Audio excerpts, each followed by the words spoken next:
반갑습니다. 군정교구 충경교당에 근무하는 구일승 교무입니다. 오늘 설교 주제는 오감 만족입니다. 오감 만족은 오늘도 감동, 원만구족을 줄인 말입니다. 원만구족은 조금도 모자라거나 결함이 없이 모든 것을 두루 갖추어 있다는 뜻입니다. 원만구족을 그림으로 표현하면 어떤 모양일까요? 네, 여기 대각전에 모셔진 둥근 모양의 일원상입니다.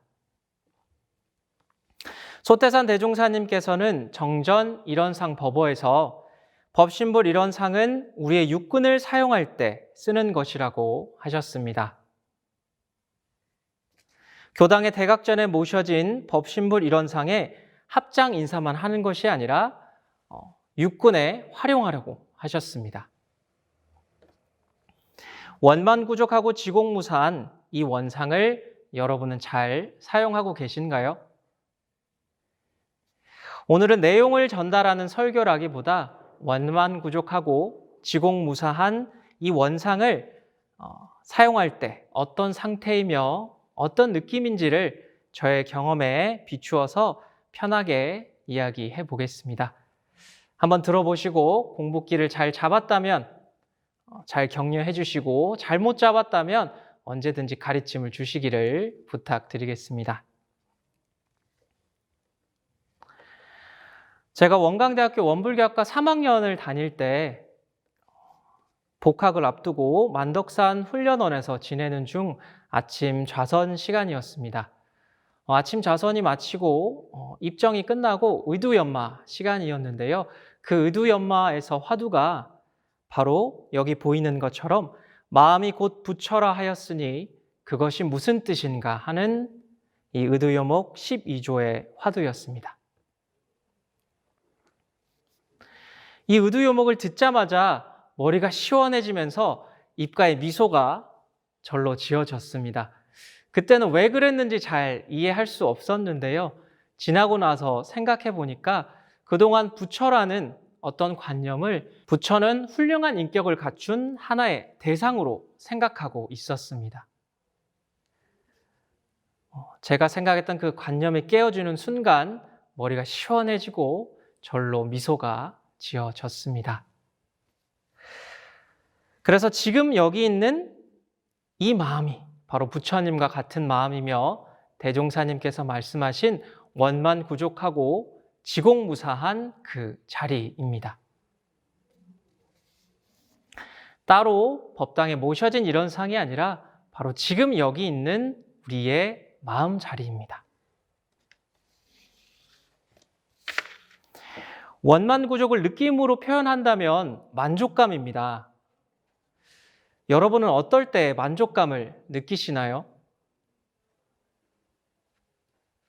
좋아하는 음식을 먹을 때, 아니면 누군가 나에게 칭찬을 해주고 지지를 해주고 또 응원을 해줄 때, 아니면 내가 원하던 일이 간절히 원하는 일이 이루어졌을 때 아마 만족하는 일들은 다양하게 있을 것입니다.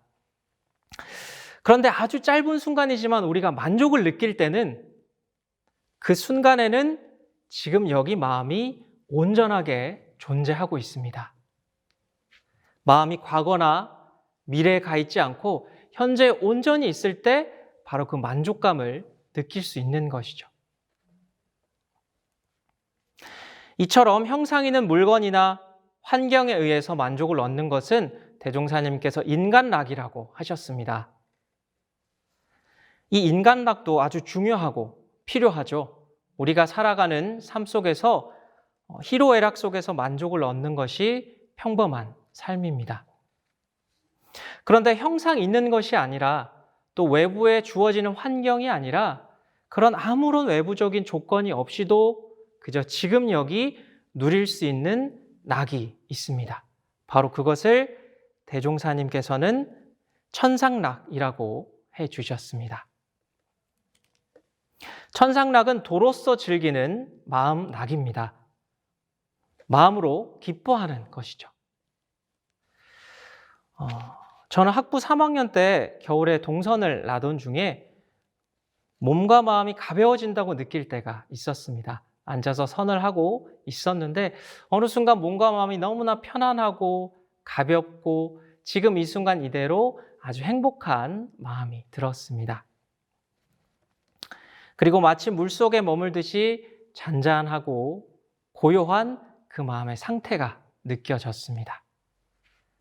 마음이 들떠 있지 않고 잔잔한 가운데 미끄러지듯이 부드럽게 흘러가는 것이었습니다.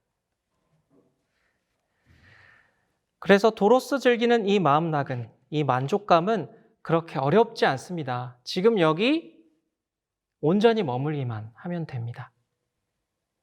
지금 여기 가만히 머물러 마음을 살피면 잔잔한 마음의 흐름이 느껴지고 지금 이 순간 그대로 아무것도 주어지지 않아도 있는 그대로 만족감을 느낄 수 있습니다. 그 만족감을 따라서 안정감과 또 충만함이 느껴지게 되는데요. 그렇다면 바로 지금 우리의 마음이 원망구족한 그 자리에 가까워졌다고 이해하실 수 있습니다. 우리 마음 가운데 이런 쌍이 언제나 자리하고 있습니다. 우리가 모를 뿐이죠. 이 형상이 있는 것으로 무언가 만족감을 얻는 습관이 들어서 그렇지 실은 아무것도 나에게 주어지지 않아도 지금 이 순간 충분히 만족감을 느낄 수 있습니다. 왜냐하면 우리 마음은 이미 조금도 모자라거나 결함이 없이 두루 갖추고 있다고 하셨기 때문입니다. 이제 마음의 만족감이 느껴지고 안정감이 느껴지면 외부의 어떤 환경에도 흔들리지 않는 마음의 힘이 생깁니다. 실시품 1장을 보면 대종사님께서는 배를 타고 가시다가 폭풍을 만나서 배가 뒤집어질 상황에 처했는데도 태연한 자세로 오히려 다른 사람들을 다독이시고 선장이 뱃머리를 잘 잡고 갈 수 있도록 오히려 길을 안내해 주셨습니다. 그래서 저는 항상 실시품 1장을 되새기면서 내 마음의 안정감이 얼마나 있는지를 한번 대조해 보게 됩니다. 생사의 기로에 섰을 때도 내가 그 안정감을 가지고 갈 수 있을까라고 스스로를 돌아보게 됩니다. 안정감은 경계 속에서 나를 지키는 안전모와 같습니다. 학부 시절 동선 중에 그 마음의 안정감을 얻어서 실험을 한번 해본 적이 있습니다. 내 마음이 어떤 경계를 만나서도 흔들리지 않을까라는 이 궁금증을 가지고 한번 실험을 해봤습니다. 그래서 동선 중에 점심 식사를 하러 아침 선정진이 끝나고 내려가는데 계단을 엄청나게 빠른 속도로 한번 뛰어가 봤습니다. 남들이 보면 이 고요하게 선정진하는 기간 중에 왜 저렇게 뛰어다니냐라고 철없이 생각할 수 있지만 그때 제 마음속에는 그 안정감이 깨어지냐 아니냐 실험해보고자 하는 그런 공부심이 숨어 있었습니다. 그래서 격렬하게 뛰어도 그 마음의 안정감이 사라지지 않는 겁니다. 그래서 이 정도면 괜찮을까? 라는 생각을 하고 또 하나의 실험을 하러 갔습니다. 그 만덕산의 아주 어두운 밤길을 산 중턱에 있는 초선지에 제가 혼자 걸어서 한번 올라가 봤습니다. 그 어두운 밤길을 혼자 걸어 올라가며 수많은 야생 짐승과 그 여러 가지 소리들, 또 어둠 속에서 내가 두려움을 잃지 않고 이 안정감을 갈 수 있을까, 챙겨갈 수 있을까. 그런데 안타깝게도 그때는 실패를 했습니다. 두려운 마음에 그 마음을 견디면서 산중턱에 초선지를 찍고는 왔지만 마음이 두근두근 하면서 발걸음이 점점 빨라지는 제 모습을 발견했습니다. 그래서 내 수행이 턱없이 부족하구나 라는 것을 느꼈던 순간이었습니다. 이제 이 안정감이 유지되다 보면 충만함이 자리하게 됩니다. 마음에 여유가 있고 누군가에게 쓸 에너지가 충분함을 느낄 수 있습니다. 그리고 설사 지친다 하더라도 다시 충전하면 된다는 믿음이 있습니다. 제가 예전에 광주교당에 근무할 때 점심 식사를 마치고 나서 저만의 충전 방식이 있었습니다. 제 방으로 사이다를 한 잔 타서 들어와서 그 창가에 햇살에 비치는 창가에 서서 그 사이다를 한 잔 딱 머금고 자리에 앉거나 또는 누워서 가만히 호흡을 챙겨봤습니다. 그 순간에 자연히 몸에 있던 피로가 피곤하고 힘들다는 생각들이 내려놓아지면서 자연히 몸이 에너지가 다시 충전되는 것을 느꼈습니다. 이렇듯이 저만의 이제 그 사이다 한 잔과 또 마음을 돌아볼 수 있는 그 인간락과 천상락을 통해서 제 마음을 충전할 수 있는 하나의 충전 방법이었죠. 제가 근무하는 임실 35사단 부대 안에는 충경교당이 있습니다. 그 충경교당 입구에는 사진에서 보이는 것처럼 배너가 서 있습니다. 몸과 마음이 지친 용사들에게 마음을 충전해주는 곳이 되어야겠다는 생각에서 이렇게 배너를 세웠습니다. 마치 제가 힘들고 지칠 때 마음을 충전했듯이 이 교당을 다녀가는 용사들이 지친 몸과 마음을 이 법신불 일원상을 통해서 그 본래 마음자리를 찾아서 잘 충전할 수 있게 해줘야겠다는 다짐을 담아서 이렇게 배너를 세워 놓았습니다. 그래서 앞으로 교당을 다녀가는 용사들에게 제가 주고 싶은 가르침이자 또 저의 목표이기도 합니다. 이제 마음의 만족감과 안정감과 충만함을 얻으면 어떤 변화가 생길까요? 아마 세상 부러울 것이 없지 않을까요? 누군가 10억짜리 집을 샀다라고 하면 부러운 마음이 드시나요? 들죠. 네. 누가 복권에 당첨이 됐다면 부러운 마음이 드시죠. 네. 그리고 또 자녀를 다 키워서 대기업에 자녀가 취직했거나 또 내가 잘 아는 누군가가 아주 좋은 곳으로 결혼을 해서 행복하게 잘 산다거나 또 손주들이 예쁘게 자라는 모습을 보면 당연히 부러운 마음도 듭니다. 하지만 우리가 마음의 만족감을 찾고 안정감을 얻고 그 충만함을 가지고 있다면 그 모습 그대로 아주 축하해주고 기뻐해주면서도 내 마음에서는 그것을 부러워하는 것보다는 지금 여기 온전한 마음 속에서 그대로 얻는 만족감을 더 소중하게 생각할 것입니다.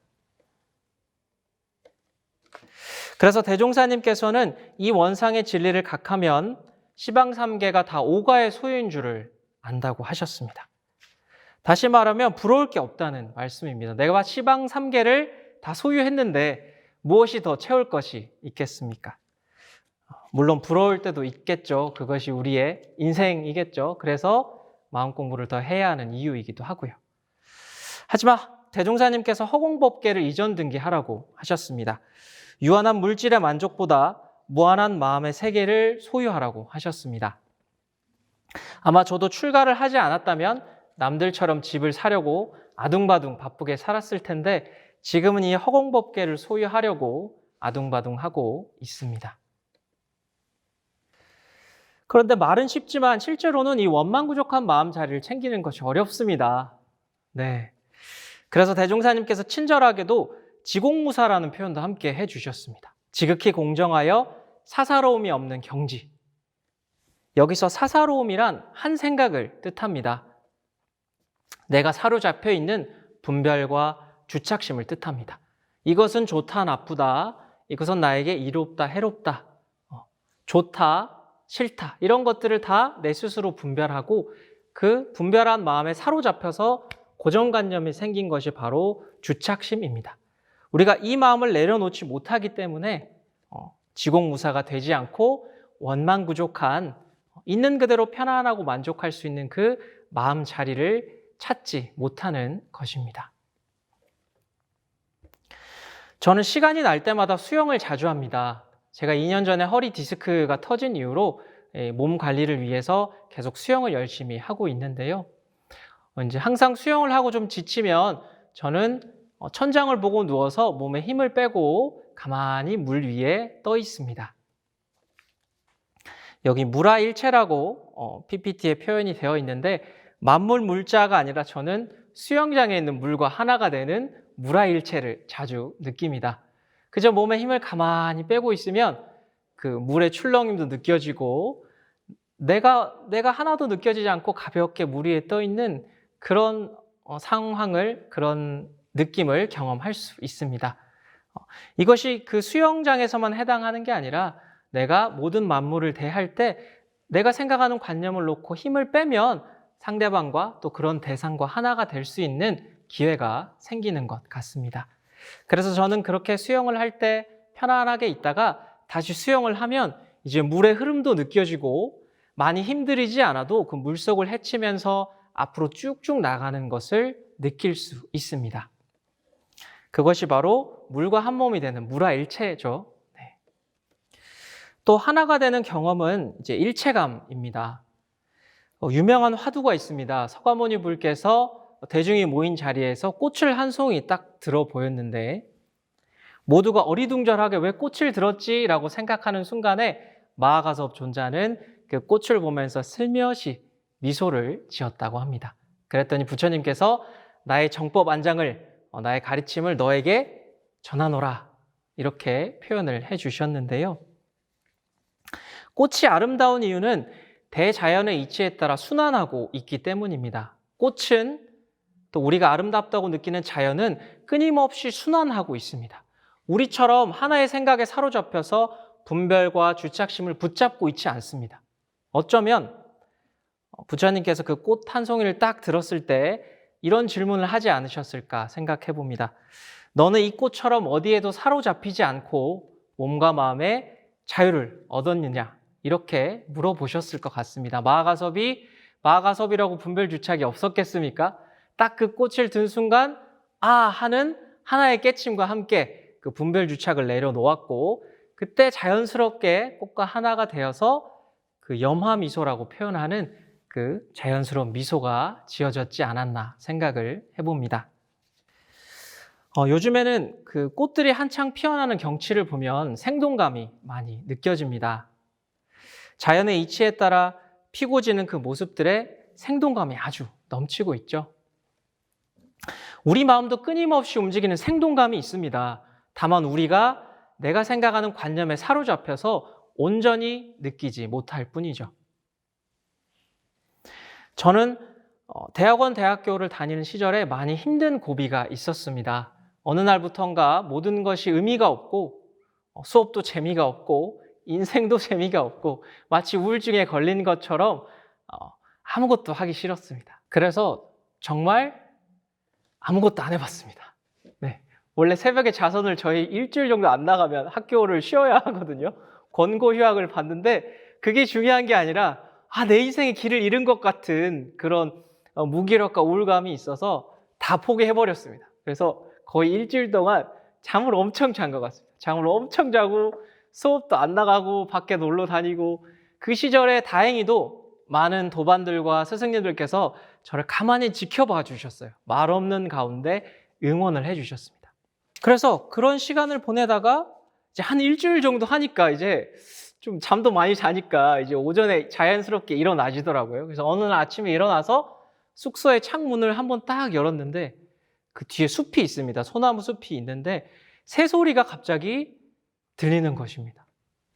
그런데 그냥 들리는 게 아니라 평소에 듣던 소리가 아니라 아주 선명하고 생생하게 들려오는 것이었습니다. 그러더니 저의 숨소리도 느껴졌습니다. 내가 숨 쉬고 있었구나. 순간 그동안 내가 잘해야겠다라는 생각에 그런 강박관념에 너무 제 자신을 다그쳐 왔다는 것을 알게 되었고 있는 그대로 지금 살아 숨쉬는 나의 모습과 또 밖에서 들려오는 새소리를 들으면서 생동감을 느꼈습니다. 그래서 그 생동감으로 다시 살아갈 힘을 얻었습니다. 이처럼 나의 관념에 사로잡히면 내가 나를 힘들게 하는 것 같습니다. 하지만 그 한 생각만 내려놓으면 생생약동하는 그 새소리 또 내가 스스로 살아 숨쉬고 있다는 것을 여실히 느낄 수 있습니다. 그래서 나의 관념을 내려놓으면 세상이 있는 그대로 보입니다. 분별과 주착을 내려놓으면 세상은 아주 생동감이 넘치고 있음을 확인할 수 있는데요. 그래서 나의 관념으로 한번 마주하던 세상을 마치 카메라 렌즈로 보듯이 일원상과 같은 이 모양의 렌즈로 세상을 바라보라는 뜻입니다. 그래서 그렇다면 내가 기존에 알던 나의 관념 속 세상이 아니라 생생약동하는 모습으로 다시금 확인할 수 있을 것입니다. 이제 일체감과 생동감이 느껴지면 모든 것이 선명하게 다가옵니다. 마치 안경을 새로 맞추거나 또 핸드폰을 새로 사서 아주 좋은 화질을 보면 그전보다 훨씬 더 좋은 화질을 경험하듯이 각각의 모든 것의 모양과 색깔이 더 선명하게 다가옵니다. 그래서 자연의 아름다움이 더 경이롭고 매 순간 만나는 사람들의 표정이 더 확연해지고 공감이 더 많이 됩니다.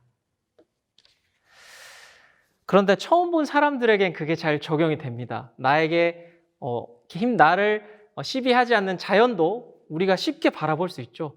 근데 막상 나와 함께 가까이 하는 많은 사람들을 바라보면 그 시선으로 잘 봐지지 않습니다. 그래서 끊임없는 노력과 수행과 내 스스로 변화하려는 노력이 필요한 것이죠.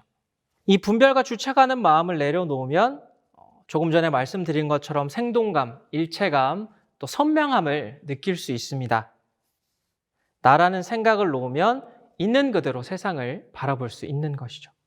마치 물속에서 힘을 빼면 그 물을 온전히 느낄 수 있듯이 내 마음에 힘을 빼면 더욱 생생약동하는 자연을 그대로 느낄 수 있습니다. 그래서 일원상 법어에서는 우주 만물이 이름은 각각 다르나 둘이 아니라고 하셨습니다. 나라는 생각이 따로 있기 때문에 둘이 되는 것입니다. 나의 관념을 놓으면 사시사철 변해가는 자연의 흐름과 함께 마음이 흘러갑니다. 과거와 미래는 사라지고 온전히 지금 여기만 존재하게 됩니다. 나와 만나는 모든 대상이 새롭고 또 신비하게 느껴질 때도 있습니다. 그래서 그럴 때 모든 것이 감동으로 다가오는 것이죠. 저도 문득 그런 순간이 있었습니다. 어느 날 문득 세상 모든 것에 감사하는 마음이 일어나고 입꼬리가 올라가서 너무 행복한 마음에 내려오지 않는 그런 희열감을 경험한 적이 있습니다. 저는 이제 추모의 달 6월을 이렇게 맞이하고 있으면서 대종사님 성탑 앞에 서면 대종사님께서 나에게 무슨 말을 해주실까라는 생각을 해본 적이 있습니다. 아마 이렇게 말씀하셨을 것 같아요. 성탑 오기 전에 대각전은 다녀왔냐? 여기 올 시간에 대각전에 가서 일원상을 보면서 육군에 잘 활용하고 있는지를 먼저 돌아봐라. 왠지 이 말씀을 하실 것 같습니다. 대종사님은 이미 색시는 떠나서 우리를 만날 수 없고 오히려 대종사님이 남겨주신 정신의 유산은 각각 교당의 대각전마다 둥그런 모양의 일원상으로 우리에게 그 가르침을 남겨주고 가셨죠. 그래서 이 대종사님에게 우리에게 남긴 정신의 유산을 내 것으로 삼기 위해서 저는 노력하고 또 끊임없이 도전해 봐야 한다고 생각합니다. 그래서 오늘 어떤 의미에서 저의 설교도 이런 도전의 하나입니다. 일원상이 원만구족하고 지공무사하다고 하셨는데 과연 내가 생활 속에서 얼마나 육군에 활용하고 있을까? 그것을 활용했을 때 어떤 느낌이 들고 또 어떤 이익이 있고 어떻게 삶이 변해갈지를 한번 제 삶 속에서 이런 다양한 표현들을 통해서 말씀을 드려본 것 같습니다. 그래서 이렇게 저처럼 도전을 해야지 뭔가 삶의 변화가 되지 않을까요? 교당에 가서 매일 가서 대각전에 일원상에 합장 인사만 한다고 삶이 변할까요? 결코 그렇다고 생각하지 않습니다. 그런데 원만구족하고 지공무사하다라는 말을 들으면 참 어렵게 느껴지잖아요. 그래서 가장 쉬운 방법을 한번 말씀드려본다면 가장 먼저 작은 것에 만족하는 일부터 시작하면 좋을 것 같습니다.